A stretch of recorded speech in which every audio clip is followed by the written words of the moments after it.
Internet पर ना कभी कभी कुछ लाइनें ऐसी मिल जाती हैं जो बस दिल को छू जाती हैं और हमें सोचने पर मजबूर कर देती हैं। तो आज हम ऐसी ही एक वायरल लाइन के पीछे छिपे गहरे मतलब को समझेंगे और जानेंगे कि कैसे कुछ शब्द जिंदगी के एक बहुत बड़ी सच्चाई को सामने ला सकते हैं। तो ये रही वो लाइन, तू मिले या ना मिले ये तो मुकद्दर की बात है, मगर सुकून बहुत मिलता है तुझे अपना सोचकर। सुनने में कितनी सीधी और खूबसूरत लगती है ना?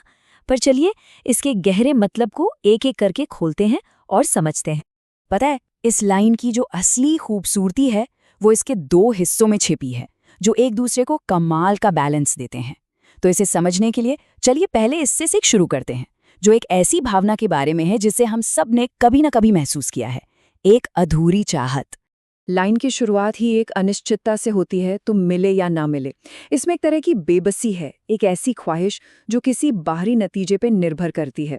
ये वो तनाव है, वो टेंशन है जो किसी भी चाहत के साथ जुड़ा होता है, जब हमें पता ही नहीं होता कि वो पूरी होगी भी या नहीं। तो जब हमें ये पता ना हो कि हमारी चाहत पूरी होगी या नहीं, तो फिर क्या किया जाए? यहीं पर ये लाइन हमें एक बहुत दिलचस्प रास्ता दिखाती है और कहती है कि यह तो मुकद्दर की बात है। मुकद्दर यानी भाग्य या किस्मत। ये वो सोच है जो कहती है कि भाई कुछ चीज़ें हमारे कंट्रोल से बाहर होती हैं। जब हम किसी चीज़ के नतीजे को भाग्य पर छोड़ देते हैं ना, तो ये एक तरह से उस चाहत से जुड़े तनाव और बोझ को हल्का करने जैसा है। ये एक तरह का सरेंडर है। तो क्या इसका मतलब ये है कि नतीजा पूरी तरह से हमारे हाथों से निकल चुका है? क्या हमारे पास सिर्फ इंतजार करने के अलावा कोई और रास्ता नहीं है? नहीं, यहीं पर ये लाइन एक बहुत ही खूबसूरत मोड़ लेती है। ये लाइन बाहरी हकीकत और हमारी भीतरी शांति के बीच एक बहुत जरूरी फर्क को दिखाती है।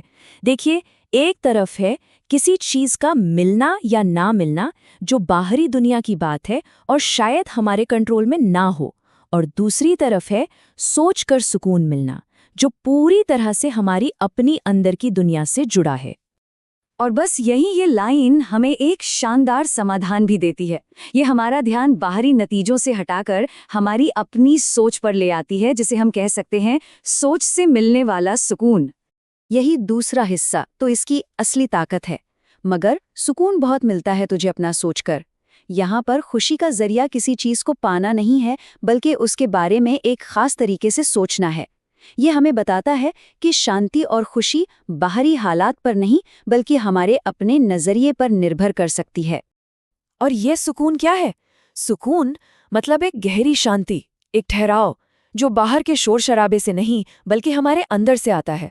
ये एक ऐसी संतुष्टि है जिसे कोई छीन नहीं सकता, क्योंकि यह हमारी अपनी सोच से पैदा होती है, किसी बाहरी चीज के मिलने या न मिलने से नहीं।